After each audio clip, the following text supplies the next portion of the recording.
គ្រួសារកក់ក្ដៅកូនជាទីស្រឡាញ់ពាក្យថាគ្រួសារជាពាក្យដែលមានសេចក្តីមានអត្ថន័យច្រើន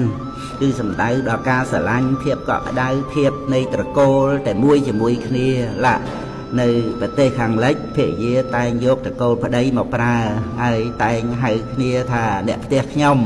ឬគ្រួសារខ្ញុំជាដើមសម័យដែលកូននៅក្មេងៗយើងនៅរួមគ្នាជាគ្រួសារមានសម្លេងសើចសប្បាយមានសម្លេងរត់ប្រឡែងគ្នាបរិភោគអាហាររួមគ្នានឹងធ្វើអ្វីៗជាមួយគ្នាមានភាពរស់រវើកពុកម្ដាយសំបី